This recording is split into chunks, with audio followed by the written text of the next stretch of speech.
ATS वालों ने पकड़ लिया कि आप भड़का रहे हैं, आपने किसका अपमान किया है। सवाल जवाब हो रहा है। टोपी और दाढ़ी वाला था, मौलाना था, शेरवानी थी, तो आपने पकड़कर फौरन अंदर कर दिया। वहीं उत्तर प्रदेश के अंदर में कई सारे ऐसे लीडर हैं।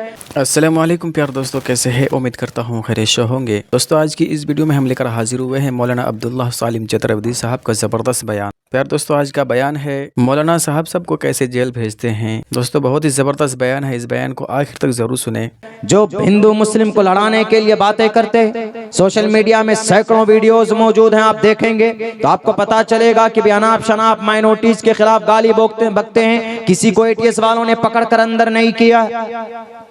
मौलाना मुफ्ती अब्दुल समी को इसलिए नहीं पकड़ा गया था कि तुम देवबंदी हो। मौलाना कलीमुद्दीन सिद्दीकी को इसलिए नहीं पकड़ा गया था कि भाई आप नदवी हैं, आप देवबंदी हैं। मौलाना जर्जीस को इसलिए नहीं पकड़ा गया था कि भाई आप अहले हदीस के तर्जमान हैं। डॉक्टर जाकिर नायक को इसीलिए बैन नहीं किया गया कि आप अहले हदीस हैं, इसलिए टारगेट किया जाता है यू आर मुस्लिम। अरे जब काफिर और मुशरिक आपको मुसलमान समझते हैं तो भारत का, पूरी दुनिया का मुसलमान अपने आप को मुसलमान क्यों नहीं मानता? एक दूसरे की मदद में क्यों नहीं खड़ा होता? सवाल करना चाहिए एटीएस से कि तो कोई गलत नहीं की, इसलिए कि बेटियों की इज्जत को लूटते हैं। 17 बेटियों की इज्जत लूट कर उनके कंकाल मिलता है यहाँ मुजफ्फरपुर बिहार के अंदर। मासूम बच्ची जाती है पढ़ने के लिए, उनके ऊपर पेट्रोल डालकर जला दिया जाता है। तो ये कुत्ता नहीं है तो क्या है? ये कुत्तों जैसी सिफत है। अगर उन्होंने बोला है किसी को तो गलत नहीं बोला है। एटीएस वालों ईमानदार बनो, देश के मुजरिमों को पकड़ो। आपकी हथकड़ी विजय माल्या के हाथ में नहीं लगती, आपकी हथकड़ी मेहुल चौकसी के हाथ में नहीं लगती, आपकी हथकड़ी और दूसरे बाल मुकुंद आचार्य के हाथ में नहीं लगती जो देश के कानून और संविधान के खिलाफ बोलते। एक मौलाना, एक टोपी और दाढ़ी वाला जो सुन्नते रसूलुल्लाह का गुलाम है, जो आशिक़ रसूल है, जो अमन की बात करता है, जो सुकून की बात करता है, उनका मतलब यही था कि आज जुल्म का बाजार गर्म है। आज हर तरफ देखो तो जानवरों के बिलमुकाबिल इंसानों की कोई कीमत नहीं रह गई है। जानवरों को पूजते हैं लोग, इबादत करते हैं, और इंसानों को लोग मारते हैं तलवारों से। ये कुत्तागिरी नहीं है तो क्या है? इस हैसियत से अगर उन्होंने बोला है तो ये गलत नहीं है। दुनिया के किसी भी विद्वान से पूछ लीजिए जाकर के आप। लेकिन मेरे भाई और मुसलमानों, इबरत का मकाम तो हम लोगों के लिए कि ये सब कुछ हो रहा है, अल्लाह की मदद नहीं आ रही है। तो अल्लाह की मदद वहीं रुकी हुई है कि मुसलमान बटा हुआ है और मुसलमान बुरे रास्ते पर चल रहा है। न नमाज मुसलमान पढ़ता है, न मस्जिदें आबाद मुसलमान करता है, और न कोई लायहाय अमल है अपनी ज़िंदगी गुजारने की मुसलमानों की। तबीयत बड़ी खुश हुई जब पता चला कि 27,800 रुपये यहाँ के यंग जो युवा क्लब के नौजवानों ने पेश की। बड़ी तबीयत को खुशी मिली। इस मिल्लत और इस तकदीर के नक्शे को अगर कोई चेंज कर सकता है, इस देश के सिस्टम को, बुरे सिस्टम को कोई बदल सकता है, इस कौम की खोई हुई इज्जत अगर दोबारा कोई वापस ला सकता है तो वो सिर्फ हमारे जवान हैं, अगर वो सही रास्ते पर आ जाए तो। कोई लाहे अमल नहीं हमारे नौजवानों का। ये जनवरी है, ये फरवरी है ना, फरवरी की 14 तारीख की तैयारी अभी से हमारा जवान कर रहा होगा। वैलेंटाइंस डे गिफ्ट गैर महरमों के लिए।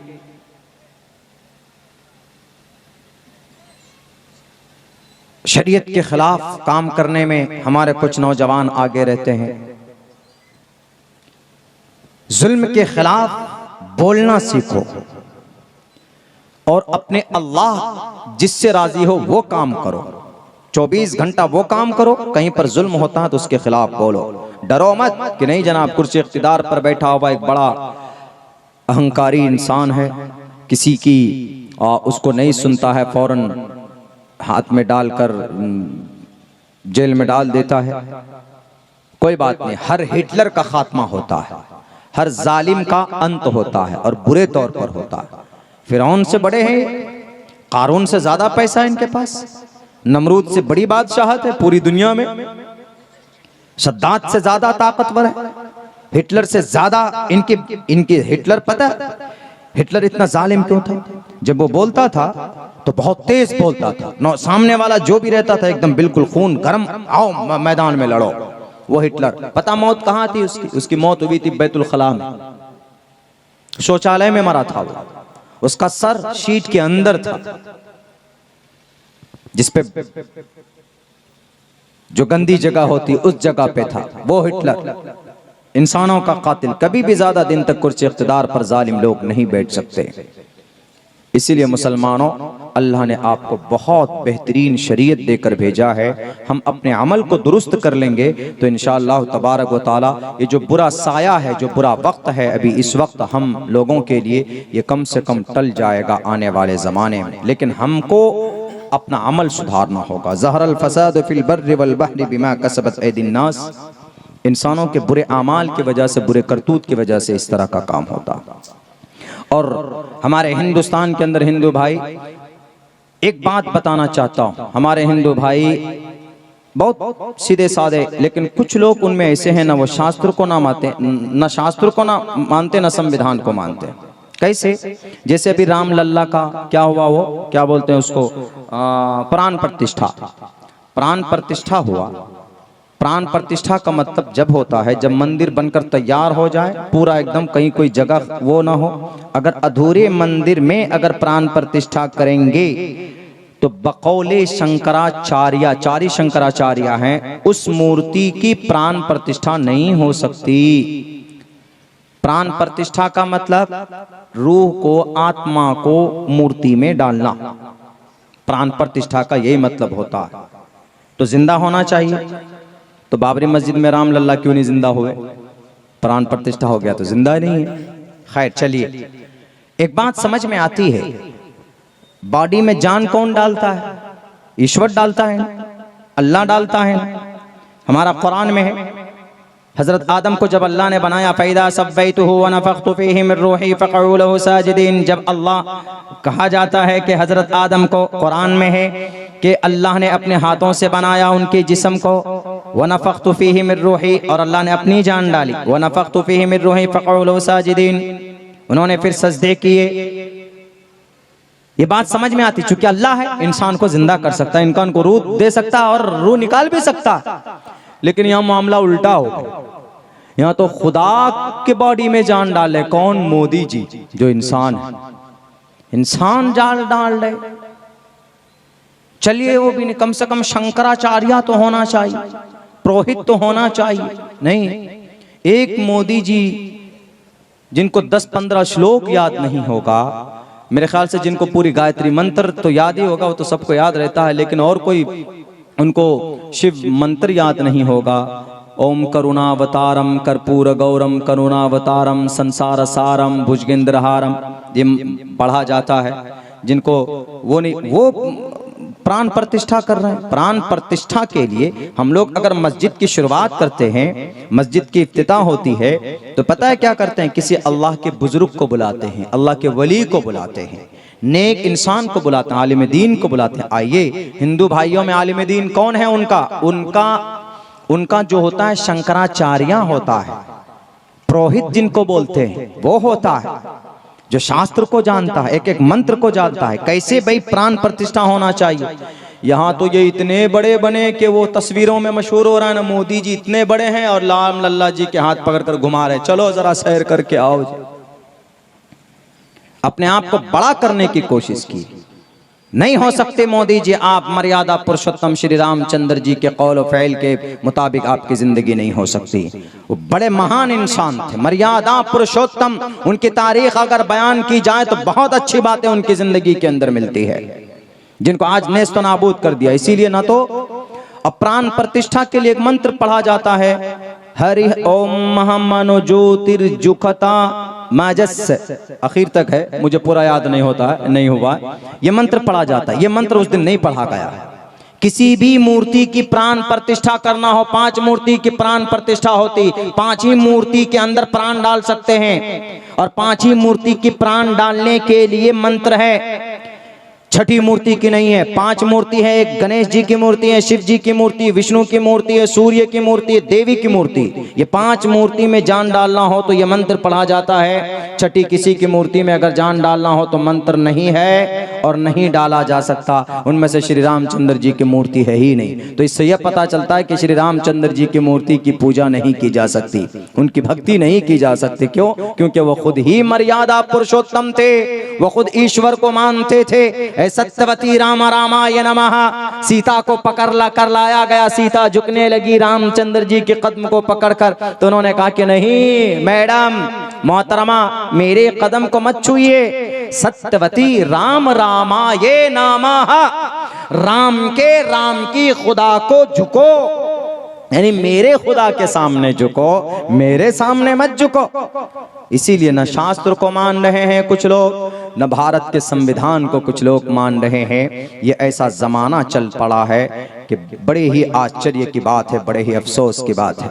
लेकिन मेरे मुसलमानों, मेरे नौजवानों, इस वक्त आप लोगों को दिशा तय करना है। सबसे पहला काम वैलेंटाइंस डे नहीं मनाएंगे, सबसे पहला काम नमाज शुरू करेंगे। सबसे पहला काम कि कोई गलत गैर महरमों से बात नहीं करेंगे, शराब नहीं पिएंगे, जिना नहीं करेंगे और जितने भी खुराफात हैं वो नहीं करेंगे। कुरान की तिलावत कम से कम सीखेंगे। आप कुरान से मोहब्बत कीजिए, कुरान आपसे मोहब्बत करेगा। कुरान की हिफाजत अल्लाह करता है। जब आप अल्लाह की किताब से मोहब्बत करेंगे तो अल्लाह आपसे मोहब्बत करेगा। जब अल्लाह आपसे मोहब्बत करेगा तो फिर कोई बातिल ताकत, कोई माय का लाल आपको छू नहीं सकता, आपको टच नहीं कर सकता। हमारी चीजें ऐसी बर्बाद नहीं हुई। बाबरी मस्जिद पर बरसों से नमाज नहीं हो रही थी। मस्जिदे ज्ञान वापी ज्यादा जुमे को आबाद होते थे। बैतुल मक़दिस अड्डा बना लिया गया था, पिकनिक प्लेस। कुर्तबा की जामे मस्जिद कई दिन तक अजान नहीं होती थी। अल्लाह ने कहा अच्छा, मेरे मुक़द्दस घर को बेहुरमती करते हो, नहीं चाहिए। या अय्युहल्लज़ीना आमनू मन यर्तद्द मिनकुम अन दीनी, अगर तुम दीन से, शरीयत से, मस्जिद से, मदरसों से, कुरान से, हदीस से अलग होगे, चले जाओ, कोई जरूरत नहीं है। फसौफ यअतिल्लाहु बिक़ौम, हम एक ऐसी कौम को पैदा करेंगे जिनसे मैं मोहब्बत करूंगा और वो मेरी बातों को मानेंगे। आज वही जमाना आ रहा है। मुसलमानों को मस्जिद से मोहब्बत नहीं, नौजवान मोबाइल में खो गया। हमारे नौजवान यूट्यूब, टीवी के अंदर, फेसबुक के अंदर में अपनी जिंदगी तबाह बर्बाद करने लगे। जवानों की जवानी सजदे में होनी चाहिए। जवानों की जवानी अपनी सेहत, उनकी मुकम्मल जो बॉडी है, उनकी जो ताकत है, अल्लाह की इबादत के लिए होना चाहिए। नहीं हो रहा है। नाजायज चीजों में गलत वीडियो देखते हैं, फिल्में देखते हैं, टीवी सीरियल देखते हैं, वेब सीरीज देखते हैं। एक लड़ा इस देश के अंदर जवान, अभी एक फारूकी साहब, वो मेडल जीत कर लाए बिग बॉस के, उससे तो पूरी दुनिया पागल। वो तुम्हारा रोल मॉडल नहीं है। और एक नौजवान कम से कम 8-10 डिग्रियों वाला जो आपके वजूद के लिए लड़ता रहा, शर्जिल इमाम, 3-4 साल से जेल में है। जब किताब है, जब आपकी डॉक्यूमेंट्स को देखने की जरूरत पड़ेगी, कोई इस फारूकी को याद नहीं करेगा। उस वक्त अगर तारीख में किसी का नाम दर्ज होगा तो शर्जिल इमाम का नाम दर्ज होगा। पढ़ा लिखा होने के बावजूद आपकी लड़ाई लड़ करके गया, आपके लिए लड़के इस देश के जालिम लोगों को कहकर गया कि भाई तुम जालिम हो, तुम देश के कानून का उल्लंघन कर रहे हो, ऐसा कह करके गया। आपका रोल मॉडल आपके नबी हैं, आपके हीरो आपके नबी हैं, ये मुनव्वर नहीं है। ये बिग बॉस के अंदर कमर हिलाने वाले, ये 2 रुपए के ये हिजड़े, ये बहरूपिये नहीं है। मजूसी बुत परस्त हो सकते हैं वो। आपका रोल मॉडल हजरत अली हो सकते हैं, आपका रोल मॉडल हजरत उस्मान हो सकते हैं, आपका रोल मॉडल मुआज मुअव्विज हो सकता है। हमारी समाज की बहन बेटियों, आपका रोल मॉडल अम्मा आयशा है, आपका रोल मॉडल बीबी फातिमा है, आपका रोल मॉडल अम्मा खदीजतुल कुबरा है।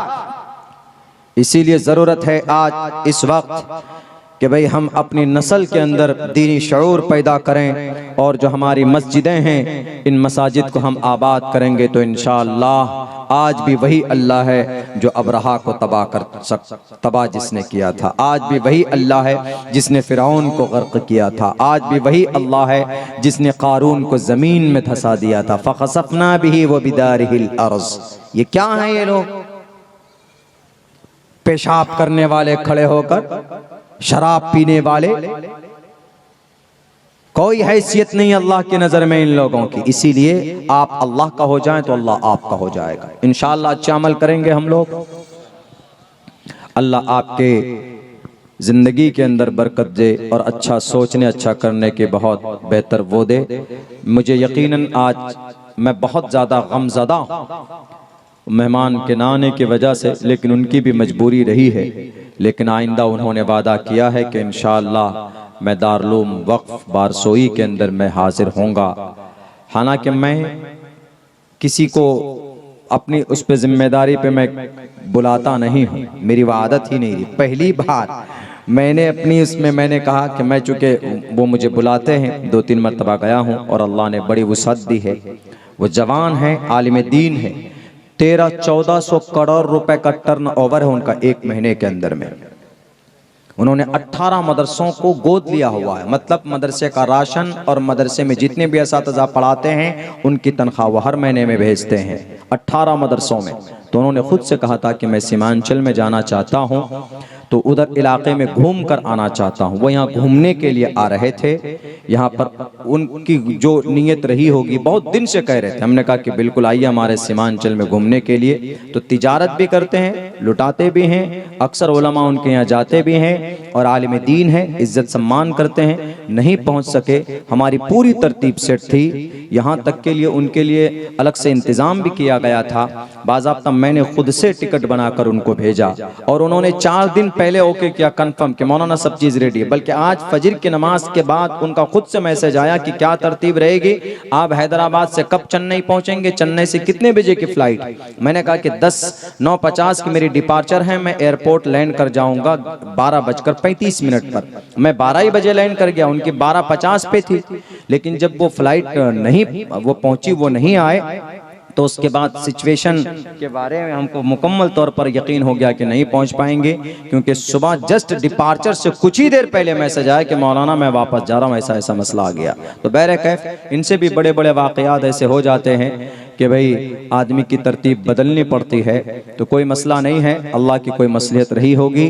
बाकी मैं यकीनन काफ़ी कबीदा खातिर हूँ, मैं गमज़दा ख़ुद भी हूँ और मुझे पता है कि अराकीन जलसा को, खुसूसन क़ारी साहब को, जो जब मेहमान ख़ास नहीं आते हैं, जो दूल्हा नहीं आता है प्रोग्राम का, तो भाई थोड़ा दिल पे वो गिरा गुजरता। लेकिन आज के इस जलसे के दूल्हा वो 3 बच्चे थे जिनके सर पर दस्तार फजीलत बांधी गई। उनसे बड़ा इस जलसे का कोई मेहमान नहीं और किसी का सम्मान नहीं।